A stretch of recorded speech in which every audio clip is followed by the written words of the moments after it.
Hello les amis, on se retrouve aujourd'hui pour une toute petite vidéo astuce. Alors astuce, c'est pour aider un petit peu les débutantes, celles qui n'ont pas beaucoup de matériel, mais ça peut aider aussi les autres. Voilà, moi ça m'aide bien pour mes junk, pour mes créations. Donc je vais vous montrer de quoi il s'agit. Donc en fait c'est pour embosser divers papiers. Alors, je m'explique. Divers papiers, pour moi, ça peut être... Bon, alors les papiers normaux, bien sûr, tout le monde le sait. Mais ensuite, donc, on a... Donc j'ai fait... j'ai mis quelques petits papiers que j'ai déjà fait il y a quelques temps. Donc ici, donc, on a... J'espère que vous pourrez le voir à l'écran. Sur papier texturé... texturé, c'est-à-dire vous savez les papiers qu'on achète à Action au kilo, en fait vous avez des papiers texturés. Voilà. Donc j'ai fait l'essai, voilà, ça marche très très bien. Et ici sur le côté gauche j'ai passé donc pour faire ressortir en relief, je le fais souvent pour les junk et pour certaines choses, quand je fais notamment du shabby, selon le papier que je mets, bah, je le fais avec de la mousse comme ceci. Hein, c'est de la crème de patine, mais bon, moi la mienne elle a séché, alors ça c'est vraiment... ça se conserve 6 mois après l'ouverture du pot, c'est du pipeau, hein, ça sèche. Alors moi, je vous donne un conseil, moi ce que je fais, c'est que je mets un petit peu d'eau au fond, et je renverse ma boîte comme ceci. Voilà, j'ai plus d'eau à lui mettre, j'en ai pas remis. Donc je vais vous montrer ce que je fais pour éviter qu'elle sèche, parce que justement ça sèche. Donc je mets un petit peu d'eau, une vaporisation, et je la laisse comme ça. Alors je mouille un petit peu partout, hein. Des fois j'en mets 2 ou 3, ça dépend. Des fois je la noie dans la flotte, hein. C'est pour éviter que ça ne sèche de trop. Et pour éviter de jeter tout le contenu. Vous voyez un peu tout ce que je devrais jeter là? Elle est à moitié pleine la boîte. Parce que ça, quand on s'en sert, c'est par petites touches. Hein, donc on va pas user la boîte en 3 minutes. Hein. Donc moi je vous donne un conseil, mouillez le fond. Et les fermez bien hermétiquement. Si vous pouvez conserver au frigo, moi j'ai une boîte, pas Tupperware, mais une boîte hermétique, où je mets tous mes produits cosmétiques, tout ça qui doivent être conservés au froid. Et je mets donc notamment tous mes produits F-Déco, les Shimer Paint, tout ça, c'est tout au frigo. Parce que moi ici, il fait une chaleur dans la chambre, et ça sèche en pouf. Voilà, je ne sais rien de le dire. Hein. Donc ça m'est arrivé de jeter des Shimer Paint presque neufs. Bon, j'ai dilué un peu à l'eau chaude, mais ça revenait pas. Donc voilà, les pâtes de structure, tout ça, tout est au frigo. Alors c'est où je le mets dans un sachet conservation pour que ça dure plus longtemps. Bon, bien sûr, à chaque fois que vous allez vous en servir, il va falloir aller au frigo, hein. Enfin, dans le réfrigérateur, mais bon, c'est pas grave, hein. Moi, je pense que vous vous rendez compte s'il faudrait jeter tout ce que j'ai dans ma boîte. Donc, moi, je préfère... J'ai fait tomber quelque chose, je sais pas quoi. Bon, c'est pas grave. Et franchement, je préfère le mettre au frigo. Voilà, ça c'est une petite astuce aussi, toute bête. Dans le bas, moi, je le mets dans mon tiroir. Pardon. Dans le tiroir de légumes. Où j'ai un tiroir complètement réservé. Alors après, quand j'ai un peu... c'est de course et que j'ai énormément de légumes et tout ça, ben, je mets un petit peu par-dessus, puis après j'ai tout le bas de mon frigo quand même, hein, donc voilà. Pas raconter ma vie, mais bon, c'est pas 4-5 pots qui vont vous remplir le frigo, quoi, hein, je veux dire, voilà. Donc c'est une question, c'est juste une petite astuce pour le conserver plus longtemps. Donc j'ai fait de l'embossage sur divers, comme je fais d'habitude, quoi. Hein. Bon, ça date de moment déjà. Donc sur du vélum, enfin non, pas du vélum, je dis des conneries moi. Du rhodoïde, je vais arriver, voilà, du rhodoïde. Alors peut-être que par transparence vous n'allez pas y voir grand chose. Alors, je vais prendre ma feuille, je me sers pour tamponner. Voilà, c'est pareil, je pense que vous n'allez pas... par contre, peut-être comme ça, vous y verrez peut-être un peu plus. Voilà, donc il est bien possible d'embosser du rhodoïde. Preuve à l'appui.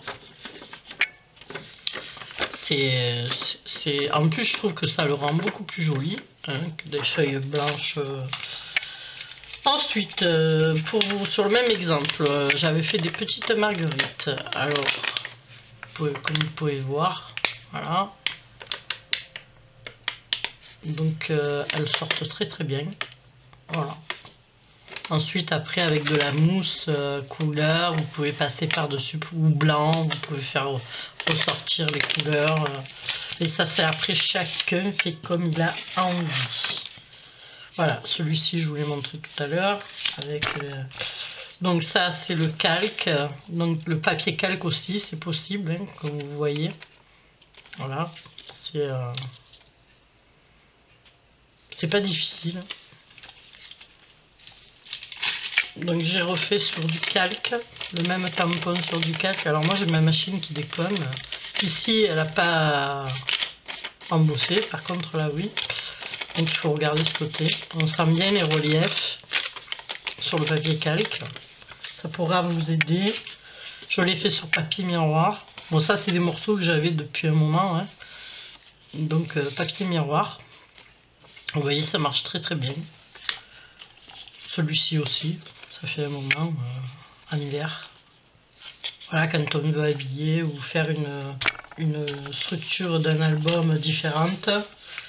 Ensuite, sur mes pages de junk, c'est souvent que je le fais. Donc voilà. Donc c'est embossé aussi avec les petites arcades. Donc ici, c'est le papier au kilo qui est déjà lui texturé. Donc c'est très joli, ça fait très très joli sur du papier irisé comme ça, c'est magnifique. Voilà, donc après, ou vous laissez comme ça, ou libre à vous de passer quelque chose. Bon moi franchement, il est très beau comme ça, je le laisserai comme ça. Par exemple pour du chablis, ça passe très très bien. Voilà. C'est très très joli, ça habille une page. Voilà. Ensuite, alors j'ai fait quelques petits essais.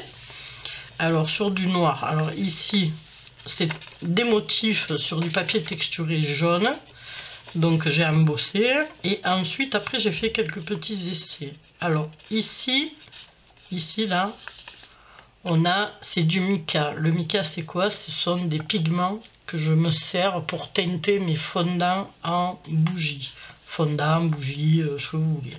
Voilà, c'est une poudre très très fine, plus fine encore que les fines paillettes, c'est vraiment volatile.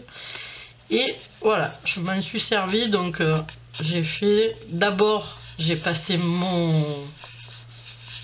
motif, je l'ai passé au, comment ça s'appelle, flûte, au gelato, je vais y arriver, au gelato bleu. Alors le bleu on n'en voit plus très guère, on en voit un petit peu dans le creux. Moi qui le vois de visu, vous sur la vidéo, ça m'étonnerait que vous le voyez aussi bien que moi. Et ensuite, j'ai passé du mica doré par-dessus. Voilà, ça peut vous faire... Alors, bien sûr, il faut faire toute la feuille ou tout le morceau. Hein. Là, j'ai fait juste une empreinte, en fait. Hein. Ici, j'ai fait donc pareil, sauf que j'avais donc passé un petit peu de... Comment ça s'appelle? De tampon, voilà, celui-là, ça ira plus vite, de l'Archival Ink. Donc j'avais passé, parce que moi j'ai un tampon, voilà, celui-ci, ici c'est un tampon, d'accord? Je crois que c'est ma petite Soso qui m'avait fait cadeau, il me semble, dans le... Oui, il me semble que c'est ma petite Soso, ma petite fée qui m'avait fait cadeau, Scrapso, dans le swap. Donc voilà. Et donc j'ai mis quelques petites touches, alors j'ai pas fait tout le motif, mais j'ai juste effleuré en fait, et avec mon doigt j'ai étalé le noir. J'ai laissé sécher, et après j'ai passé donc du doré aussi par-dessus. Voilà. Ici j'ai passé du mica rose, mais que ça. que du mica rose.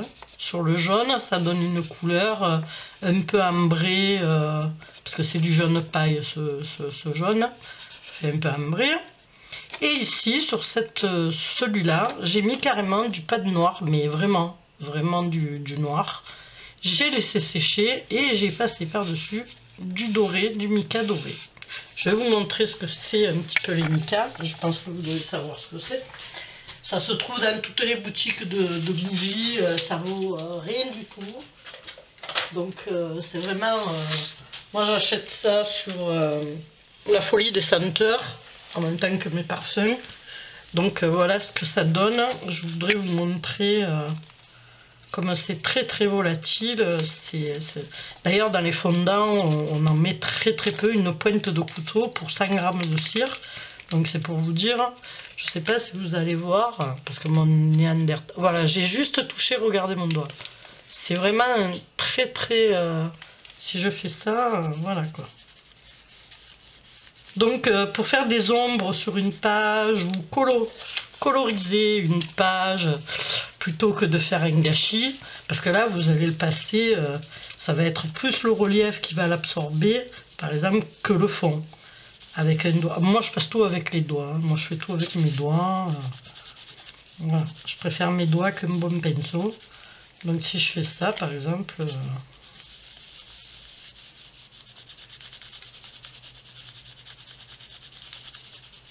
voilà, après je vais pas aller trop haut puisqu'il y a le noir. Mais vous voyez que ça vous fait le relief. Alors il faut en mettre plus, hein. Moi j'en ai pas mis beaucoup là, hein. J'ai mis... Voilà. C'est vraiment léger. Voilà, c'était juste pour vous montrer que c'est possible de coloriser avec autre chose que de l'aquarelle, de la peinture. Voilà, et c'est très très léger. Donc ensuite, j'ai fait, donc, bon, ça c'est destiné à une page. Je suis en train de confectionner pour un tuto. Donc voilà, ça c'est du rhodoïde aussi, qui a été embossé. Voilà. Donc vous dire si je vais faire un effet dessus, je n'en sais rien. Je vais tester cet après-midi pour faire un petit peu, comme je dois faire du mix média, voir un petit peu ce que je peux faire là-dessus. Mais d'après moi, comme c'est du plastique, ça ne tiendra pas. Donc voilà, à part le passer au gesso, et c'est pas vraiment le but que je... Enfin, la page n'est pas destinée à ça, quoi, si vous voulez. Il faudrait que je fasse l'essai, mais sur un autre morceau. Je ferai peut-être sur le petit morceau que j'ai. Voilà, donc c'était une petite vidéo assez rapide pour vous donner ces petites infos. Ça peut toujours servir. Donc si vous avez des classeurs d'embossage, servez-vous-en, égayez vos pages, faites plein de jolies choses. C'est bien plus joli que d'avoir du papier, par exemple du papier comme ça collé. C'est bien plus joli d'égayer avec des petits cœurs, un peu de tout quoi. Voilà, c'est bien plus joli. Donc il n'y a pas photo. Voilà, ben écoutez, sur ces jolis papiers, je vous laisse, je vous fais des gros bisous, je vous dis donc à bientôt pour une nouvelle vidéo. Bye bye!